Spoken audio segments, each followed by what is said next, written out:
Sponsored by Rabbi Shlomi and Mirala Greenwald.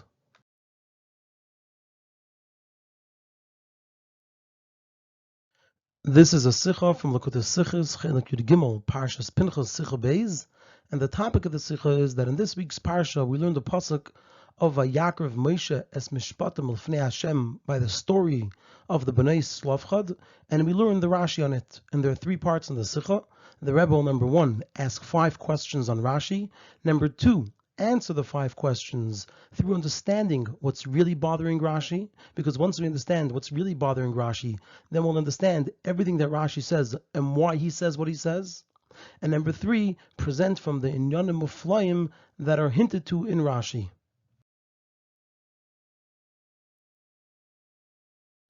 On the pasuk in our parsha that talks about how Moshe didn't know what the halacha was regarding the claim of the Bnei Slavchad, where it says Vayakrav Moshe es mishpatim l'fnei Hashem, that Moshe brought their mishpat before Hashem.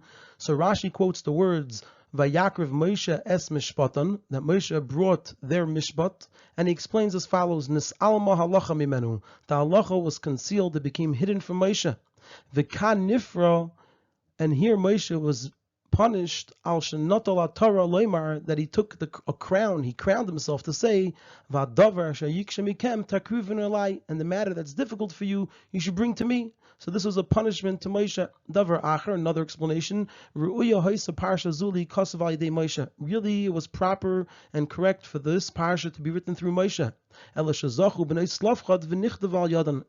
the Bnei Slavchad merited, and it was written through them. So the first pirush says that it was a punishment to Moshe, and the second pirush explains that it was something special that was given to the Bnei Slavchad.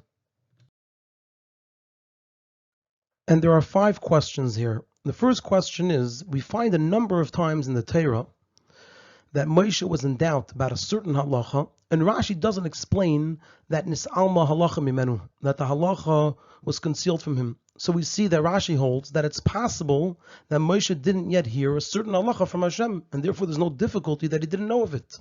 And so if that's the case, so what forces Rashi over here to explain that nis'alma halacha mimenu, that the halacha was concealed from Moshe, and not to just take for granted and simply that it wasn't yet taught to Moshe Rabbeinu? The second question is the same as the first question, but on the second explanation in Rashi. Also in the second explanation, we have a difficulty. When we look at the second explanation, where Rashi says that Ru'uya Hoisa Parsha Zuli Kosev, that really it should have been written through Moshe. So Rashi over here, it seems, is giving us the reason why it wasn't said to Moshe. And the reason is because Bnei Slavchad merited that it should be written through them. And the difficulty is, why specifically over here does Rashi explain the reason for this halacha not yet being told to Moshe? We find other halachas that weren't told to Moshe, and Rashi doesn't give us the reason for it. The third question is, if the intention of Rashi is to explain how it's possible that Moshe didn't know this halacha, then Rashi should just quote from the pasuk the words Vayakrav Moshe and then say V'geimer. That from this we'd understand that he's talking about this whole matter over here. That why did Moshe Rabbeinu have to bring it to Hashem? How could it be that he didn't know the halacha? And so the question is, why does Rashi quote also the words Es Mishpatan? He should have just wrote Vayakrav Moshe V'geimer, and we'd understand he's talking about this whole matter over here, this whole situation here that Moshe has to come to Hashem and he doesn't know the halacha. The fourth question is, Rashi in Parshas Ba'alescha by the dinim of Pesach Sheni explains in an explanation that seems to be similar to the second explanation over here. So he explains Uruya Hoisa Parsha Zu Lehei Omer V'chulu Shezachu Elu Shetei Omer Al Yedehen. And so the question is, how come over here Rashi switches from Lehei Omer and Shetei Omer to Lehi Kasev and V'nichtava? And the fifth question is, it's known that when Rashi gives 2 explanations for something, it's because each explanation has a difficulty on it. And the difficulty on the second explanation is greater than the difficulty on the first explanation, and that's why the first explanation is first, because it's the first and primary one, because the difficulty on it is not as great. And so the question over here is, what's the difficulty in each explanation, and in what way is the first explanation better?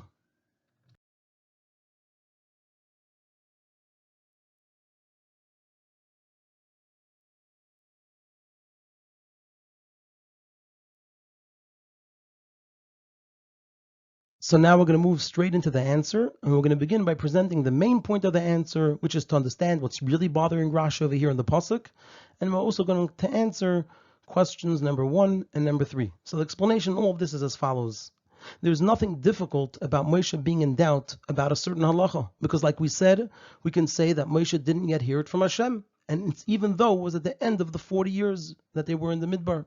And as we indeed find many major halachas that are said after our parsha, that means Moshe didn't yet know them at the end of the 40 years. And the question that Rashi has over here is the word in the pasuk of Vayakriv Moshe es mishpatan. That's what's bothering Rashi, the word mishpatan. And Rashi's question is, why does the Torah describe the matter here with the word mishpat and not with the more common word davar, which is used in such instances? And like Rashi says, in this Rashi itself, he quotes what Moshe said, which he was punished for, v'hadavar, not v'hamishpat, v'hadavar, asher yikshim ikem tarkrivin elai. So that's what's bothering Rashi here. What's bothering Rashi here is that the pasuk uses the word mishpat. Now, what's the problem with the word mishpat? The difference between the word davar and the word mishpat is that the word davar refers to and includes in it the whole matter. Everything that's involved, the claims, the discussion, the psak din, the final ruling, everything is included in the word davar. Whereas mishpat refers specifically to the psak din, the final ruling, the halacha of the whole matter. And since it seems over here that Moshe inquired from Hashem about the halacha because he didn't know the halacha, he was asking Hashem, what's the halacha here regarding the incident of the Bnei Slavchad? So if that's the case, that he didn't know the halacha, so how does it make sense to say Vayakriv Moshe es mishpatan? He didn't know the mishpat, he didn't know the halacha. And so this already answers question number 3. Why does Rashi quote the words es mishpatan? He quotes those words because that's the word that's bothering Rashi. That's the word that Rashi is coming to answer, the use of the word mishpatan. And how does Rashi answer it? And therefore Rashi explains that indeed Moshe did know the halacha. And that's why it says mishpatan, in order to teach that we're discussing a known halacha. So why did Moshe have to bring it to Hashem? And still Moshe needed to ask Hashem because nis'alma halacha mimenu. And so it's as if it's saying he knew the mishpat, but he had to bring it to Hashem. He had to ask Hashem because it was concealed from him. So he brought the mishpat. Which mishpat? The one that he knew but was then concealed. So this also answers the first question. Why does Rashi have to say this? Because that's the only way to understand and answer the use of the word mishpat over here, while at the same time Moshe doesn't know it. The explanation is that he knew it and it was hidden from him, it was concealed from him. And this is the reason why Rashi also quotes the words Vayakriv Moshe, because according to this, Rashi should have just quoted es mishpatan or just mishpatan. Why does Rashi also quote Vayakriv Moshe? Because the word mishpatan can only be said by Moshe because he knew the halacha beforehand. That can only be said about Moshe, that he knew the halacha beforehand. However, it's still difficult. How can we say that nis'alma halacha mimenu? We're talking about Moshe, Rabbi Shel Yisrael, that got the Torah from Har Sinai, and that's what Rashi says. He continues and says, "V'kan nifra v'chulu." It was a punishment. He's telling us over here in order to explain that nis'alma halacha mimenu was a punishment for Shenatol Atara, that he crowned himself. So that answers questions number 3 and question number 1.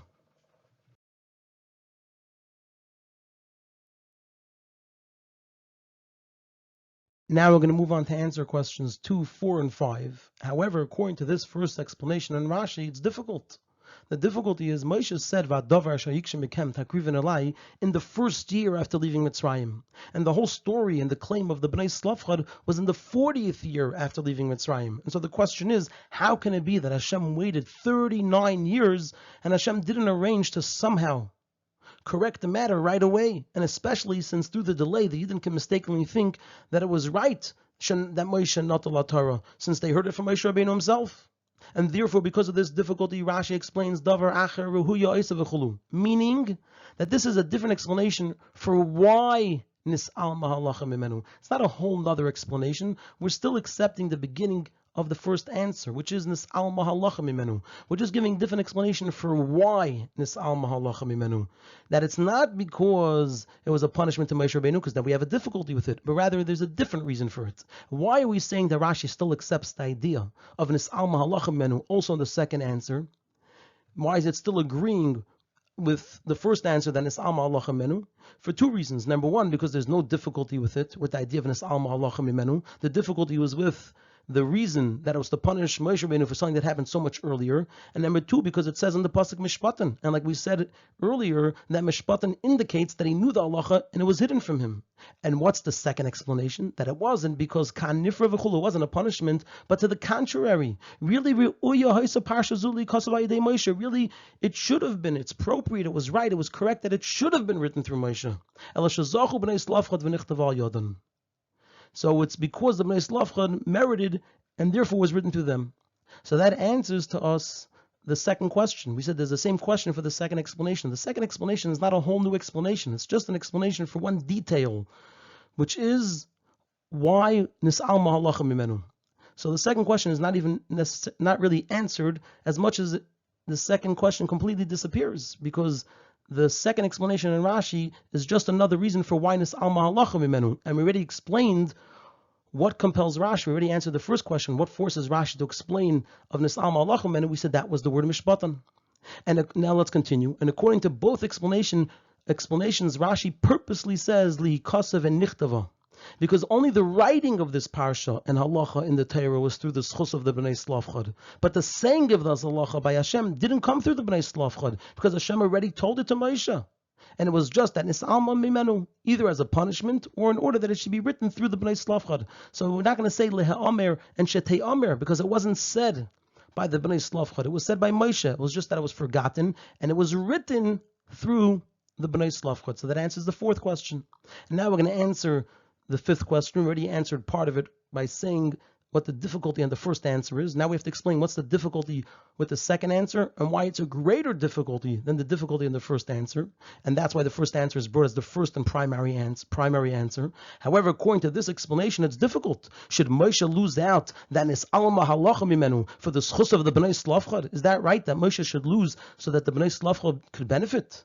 And therefore Rashi brings his first explanation, and even more so, he brings it as the main explanation, because this difficulty that Moshe Rabbeinu should lose out so that the Bnei Slavchad should benefit is a much greater difficulty than the difficulty on the first explanation of Rashi.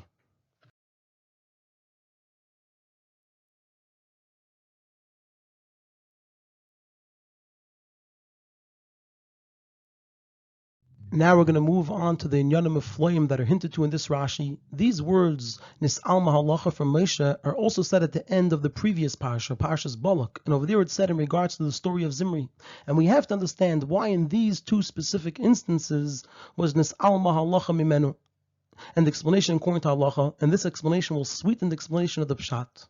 We're going to talk about this idea of the concealing of the halacha. The concealing of the halacha from Moshe doesn't just affect Moshe, but rather it affects all the Yidden who are the receivers of the halacha from Moshe. The reason is because they don't know about this halacha until it's said a second time to Moshe, and he teaches it to them. So it also affects them. And furthermore, even afterwards, that Moshe Rabbeinu learns the halacha and tells it over to the Yidden, this is a halacha that had in it shichacha, it had in it forgetting, and it can be compared to a halacha that never had shichacha.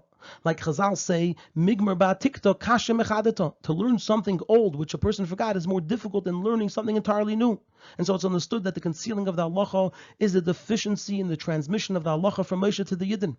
However, these two halachas are an exception to this rule, since even if Moshe did not forget these halachas, the Yidden wouldn't be able to accept them from him. The reason for this is, it says in the Gemara that Kol Talmud Chacham Shemeira Halacha Uba. Any Talmud Chacham that teaches a halacha, so Imkei Demaisa Amara, if he said the halacha before the related incident occurred, that this halacha said about, Sheiminlei, we listen to him, we accept the halacha from him. Vim Lav, but if he didn't say it beforehand, he only said it at the time of the incident, then Ein Sheiminlei, we don't listen to him, we don't accept the halacha from him. And Taisus explains, Hainu Dafka Heichadu Atzmai Negeh B'davar. This is all said specifically where the Talmud Chacham is personally involved. Then we say that if he taught the halacha beforehand, we accept it, but if he taught it at the time of the incident, we don't accept it. But if the Talmud Chacham is not personally involved, then it doesn't matter when he teaches the halacha. And in our discussion, number one, it was at the time of both cases. The story of Zimri and the Bnei Slavchad, that's when we're talking about the halacha. It was actually at the time itself, not beforehand. And number two, Moshe was negeh b'davar in both cases. Why? By Zimri, Rashi explains, Amr Loi, they said to him, Moshe, Zu Asura Miteres, is this woman that was involved over here with Zimri, is she forbidden or permitted? Im Taimar Asura, if you're going to say she's forbidden, Bas Yisrei mihi tir lecha. Who permitted you to marry the daughter of Yisrei Tzipora?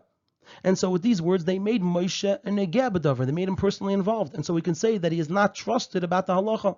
Also in the claim of the Bnei Slavcha, they said, Vahula haya gamer about das kerech. When they said that he died, they said that he didn't die as part of that das kerech. And since Rashi says nizke kulaymer, they needed to say that he wasn't about das kerech, who argued with Moshe. So Moshe became a negeh b'davar. He became personally involved. And we can say again that he is not trusted about the halacha.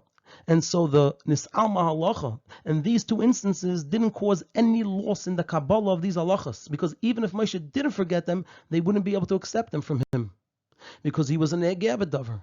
And this is the reason Hashem arranged that specifically these halachas were forgotten from Moshe, so that there shouldn't be any loss from this to the Yidden.